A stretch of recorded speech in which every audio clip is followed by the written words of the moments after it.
That there's an expanding universe because of the redshift of the stars and whatnot, yeah? This indicates that there was a singular beginning. And that's the Big Bang Theory, isn't it? I wouldn't go that far. It indicates that things are separating from one another at a quantifiable rate, but that doesn't necessarily prove the existence of a beginning or end. It just proves the evidence you can see before you, which is that there is that redshift and there is some separation. But to jump from that and say that that proves the Big Bang Theory is a large leap. No, that's well, hold on. No. Look, think of it this way. Let me put it like in a scientific example that I'm sure they teach the kids in school. Yeah. Yeah. I'm not saying that but like this is. Did you get? Do teach the kids. Yeah. In school. Yeah. So basically, you know when you have the balloon, yeah, or a balloon, and you blow a balloon. Now, if you blow up a balloon, it obviously all the edges of the balloon are touching each other in the first instance, yeah. When the balloon is unfilled? Yes, unfilled. No, not all of the edges. I'm sure there are some where they separate by a little bit. Okay, I'm giving you. I mean, for the sake of the example. Okay, sure. Come on. Infinitely contracting balloon. Okay, fine. Yeah. Now you blow up the balloon. Yep. It's very demonstrative. Yeah. Now you have a balloon. Now the balloon was expanding. Yeah. If you have an expanding balloon like that. Means it had 1 point. From balloons to say that the universe has to have had a Big Bang in order to be expanding, are you? This is not my argument. This is how they did. This is how they explained to me when I was a boy in school in this country, my friend. Yeah. I mean, it's how my atheist science teacher explained to me in GCSE science. I'm sure you were explained in a similar way. They explained. That's how they explain the Big Bang model and they explain the expanding universe. That's a bad teacher. Okay, let's. Yes. I don't want us to get lost in group discussion. Yes, okay, fair enough. So. Wow, that guy's popular. So you have the expanding balloon. See, look, can I say something? Yeah. Sorry to say this, but some people they say that the Canadians don't have a sense of humor. They're not correct. No. Some of us, I don't know. But. You've heard this before, yeah? I'm sure. I mean. I've never heard that, but I live in the place, so I wouldn't know. No. Some say that, but today I think you've given us evidence that we can put into our probability generator to. Yeah, I would say I would assume some evidence in favor of there being humor in Canada. Yeah. Go. Tell me now. Okay. Do you get what I'm saying? Okay, no doubt here. Sure. The Big Bang model. The balloon to make it expand. The balloon had a starting point. Yeah, had a singular point. This is the Big Bang Theory. This is the Big Bang, and then it all expanded. That's the Big Bang Theory. Big Bang Theory for this one reason. The Big Bang Theory does not in any way mention or try to prove the existence of an external force acting on the beginning of the universe. The furthest that we've really gone. No, I'm not saying that. But I'm not. So in your example, Max, there's you standing there blowing into a balloon. And also, there's something outside the balloon. There's the room that you're in. Thank you. Now, neither one of those things is part of the Big Bang Theory. There is no Accepted. Externality to the universe. Accepted. There is no force acting. No, the no externality of the universe is not something you can say. It's something you can only be agnostic about. Yeah? Because we're inside the universe. Thank you. Yeah. The whole thing about force, once again, it's only something we can be either agnostic or assured about. But you cannot be assured about it. Well, if you have, what I'm going to say right now, evidences or your probability reasoning suggests that, listen, going back to the fine tuning, that couldn't be that this finely tuned universe is a result of a random generation. Why not? Okay, tell me now. What's the probability of it being the case? Let me ask you a direct question. What is the probability, now that we've gotten rid of infinity, what is the probability that the universe could have come about out of a as finely tuned as it is in terms of physical constants, without the existence of an intelligence? Randomly. Tell me the answer. I suppose it depends on your model a little bit, right? Because we could talk about one of two things. Like, what percentage of the universe is habitable? Or what is the probability that all of the the universe interacting could result in the conditions for life? Max, we had this discussion before. Yeah, I know. So let's not go back, because we said already, so long as any part of the universe has life in it, then we can firmly... The whole thing is quote-unquote finely tuned for life. Thank you. Well, I mean, I have a little trouble with that language, because I mean, finely tuned, like... Well, that's the language the atheists use. Okay. Yes. All right. To answer your question in the way that you want me to. No, I don't want you, just the way you want to. Okay. But also the truth. It's very small. It took an incredibly long time for the conditions for life to arise. Would it be 1% or less than 1%? Oh, far less than 1. Far less than 1%. So, okay, now please, Max, Here is the crossroads. We're standing at the junction, Max. Okay? Sure. No, seriously. No. This is it. And for all the atheists that are watching this, please ponder. Okay? Please ponder. You started off by saying that your method of conceptualizing truth and false is a probabilistic method. I have just asked you, what is the possibility of the universe coming about random? Pardon? Do you always need to review this much for your audience? It's always good to. What is the probability that the universe came about randomly without an intelligence? And you said far less than 1%, which would suggest that. May I ask you, wait, let me just. Yes, of course. Let me just finish that. Yes, that would suggest that over 99, probably 0.9 recurring percent of the probability is in line with the idea that there's an intelligent force. No. Okay, now tell me. Massive logic leap, dude. You can't No, do it's that. not. Now tell me. No, hold on. Because the question I asked you. Hold on, Max. The question I asked you is that if we're assuming there is no intelligence, what's the probability? And it's all random. You said less than 1%. So that would suggest that if there is an intelligence, that is 0.1% or 99.9% the case. Do you get it? It makes perfect sense. Now tell me why it's a logical leap. Even in statistics, when you draw out a tree diagram, so if something is 1%, the other bit has to be 99, and then it spreads out from that. That's 5%. You work out that 1%. I like this. Good. Nice contribution. Jazakallah khairan. What's your name, brother? Now, here's how I dismantle your theory.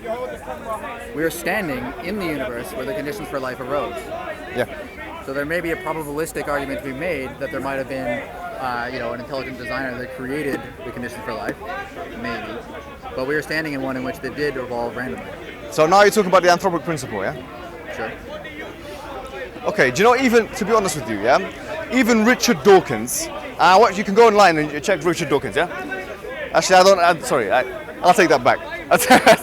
Don't check him out, but check him out on this issue, yeah? Write Richard Dawkins' anthropic all this principle. stuff out, it's good. Richard Dawkins' anthropic principle, yeah? He himself, he's not in favor of a strong anthropic principle. He said that the idea that you can make the argument that you've just made here, philosophically, and he's not really a philosopher really, it's a weak one. Why? And this is the old-fashioned example, yeah? Of someone, let's say for example, a group of people, a group of police officers, they run after you because maybe you've been a bad guy in Canada or something like that, yeah? You're a serial killer and they put you up against the wall. And then they all shoot you like this with a gun. All of them are shooting at you, maybe at 1 feet distance. All of them are shooting at you, yeah? And then at the end of it, you close your eyes. And then you open your eyes, Max. And you look behind you, Max, and you realize that all the bullets literally were around your body, like that. And you say, look, man. You say, the reason why the bullets didn't hit me is because the bullets didn't hit me. And therefore, the fact that I'm here is proof that the bullets didn't hit me. This is the example of a cyclical argument. It's so weak that even I'm not saying yours, but atheistic proponents don't even make this argument. It's so weak that you should literally put it into the philosophical dustbin. You know the philosophical dustbin. You open up, say, listen, man, this argument, chuck it in there. Yeah, fair. I guess. That's one of the failures. You can't throw, still you have to question. You can't throw one to favor one. That's a bit. I want your answer for this. Thank you for that contribution. Yes. My answer to what? Whether or not we should. No. We're using probability. Okay. We are using probability. Right. So, you've used the anthropic principle. We put it into the dustbin. Now what are we going to do? You said that I could ask you a question in return. Of course, Max. All right. Of course. So in an evidence-based fashion, what is the probability that this universe has been created by something external to it? And how can you possibly know that as someone from within the universe? Because as you acknowledged yourself earlier on, if you're inside the universe, you can have no knowledge of anything outside of it. So how is it that you presume knowledge that there is an intelligent creator? Say the question. Make the question clear again. So go on. Because these are two questions, yeah? Let me just make sure. Sorry. You stated that as a being existing inside the universe, yes, you can have no knowledge of anything outside of it. No knowledge. No, you did. Yeah, you can have no knowledge. If you're inside the room, you can't know about the room, right? Yeah, you okay. Agreed. If we're inside the universe, we can't know about anything. You can have limited knowledge using empiricism. So I understand your probabilistic argument Can I just make one qualification? All right. You can have limited knowledge using empiricism because we're not able to perform the scientific method outside the universe because we're just simply not there. But I would maintain that using logical methods of deduction, induction, abduction, you can come to conclusions about that which is outside of the universe. Just to be clear. Go ahead. I don't know that I fully accept that. But Why not? anyways, why not?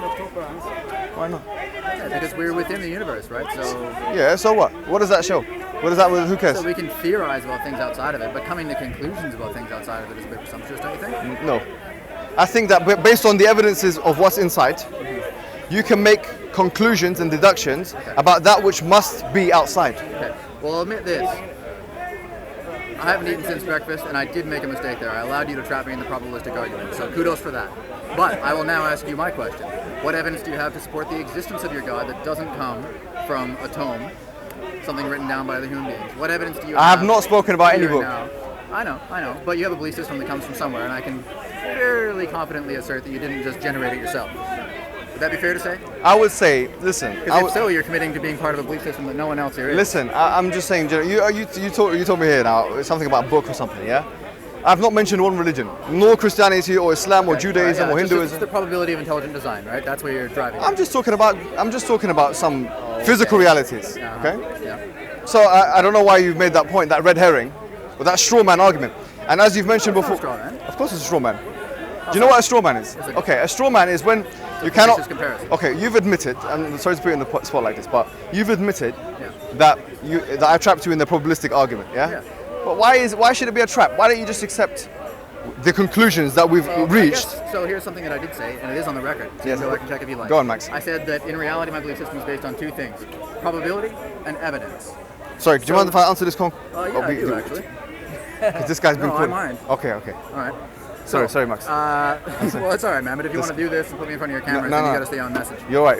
No, yeah, you're right. So, probability and evidence, right? So you're right that it is incredibly unlikely that the conditions for life would arise, Yeah. and yet they seem to. And you can make an argument that that might be seen as evidence for the possibility of an external force acting, right? That's what I've just done. Yeah. No, I understand that. Yeah. But let me ask you this then. Yes, sir. You believe in some force that is acted externally on our universe to create life, do you? Yes, Some no? force. Yeah, a force. That is what? You believe in a force that acted external from us onto our universe to create life, right? That's correct. Yeah, you do. Okay, so do you think that force is sort of an ethereal, all-encompassing force, or is it more specific? Does it have more concern with, say, the inhabitants of Earth than the inhabitants of other planets? Well, these issues to do with my philosophical preferences have nothing to do with the existence or non-existence of the force. So if you're saying, do I believe in the force, we have to presuppose the existence of the force. So before we talk about what I believe the force's interaction, Not necessarily true. No, but I Max, could one believe in thing at a something that time. concretely doesn't exist. Max, one thing at a time. Yeah. If you are happy to continue, assuming that there is a force, then I'll continue telling you about the qualities of the force and the logical reason why these qualities must exist within the force. But if you don't accept the force, then it's talking about something which does not exist. Yeah. So here, my question to you is, based on the evidences that we've looked at, based on mathematical models and probability theory and all these different things that we've talked about today, based on your own standards of truth, will you now accept that it's more probable than not that there was an intelligence behind the creation of the universe? No, I don't think that I would. Pardon? No, I don't think that I would. Okay, now that is There's a model contradiction. Where, you could look at the universe as basically like a sandbox full of marbles, right? Like one of those things you can kind of shake and agitate the marbles. And from what we know about the combinations of chemicals that can form into molecules from component atoms, or even smaller down to like quarks and those sorts of things, right? They're really ultra tiny components of the physical world. Random interaction in a theoretically infinite, but even if it's not infinite, a very vast universe will produce chemical reactions just by atoms colliding over time, right? Do you accept that? Say that. So say yeah, again, sorry, those guys are loud. So, do you accept that in even a very large universe? Let's put infinity aside for a second because that seems to be a contentious issue. but- When you talk about, are you talking about time? Large in terms of quantifiable space or time or both or what? Let's say both. Both are Okay, no necessary problem. for this Because model. we do live in a very big universe. I mean, Yeah. So I'm it's very- let's say it's just yeah. very big and not infinite, just for the sake of fun. Okay. And that it contains a very large number of component parts, right? And they all interact randomly. And so over time, many meaningless interactions occur, the kind that just turn into a little bit of heat or a little bit of light, or just don't do anything at all. Two atoms collide and they go boink because they're not chemically compatible, right? But over time, some of them will combine into more complex molecules. Now, those molecules will fly around randomly, and again, the great majority of those collisions are going to result in nothing. But some of them will result in something, and through that increasing complexity over time, you could arrive at the necessary conditions for life without an intelligent external force acting on the universe. That's not what I'm talking Can I about. just say, Yes. you've actually inserted a law by doing that. You know, when you said when they combine and some of them react. Yeah. How do you know this is light? How do you know this is heat? How do you know when they combine? You've actually inserted laws. So what you're trying to do is... No, I can answer that. I can answer that. right. So Then- the then laws come the laws that I've inserted into my argument are ones that are based on the body of scientific research that you've done so far. So like I said earlier, I cannot tell you with 100% certainty that when you apply ink to a letter and press it into this page, it's going to make a letter. It's very likely, and it's a reliable business. I would have no problem starting up a printing press tomorrow and making books, because I'm pretty damn certain that every time I try to make a book, I'm going to come up with a book. Yeah. But it is possible that every once in a while it's going to explode. And I can't tell you with 100% certainty that it's not. So those physical laws that I'm talking about are physical laws that are very well supported by all kinds of things. Like most of us have a smartphone in our pocket. Its operations are based on our understanding of the physical laws.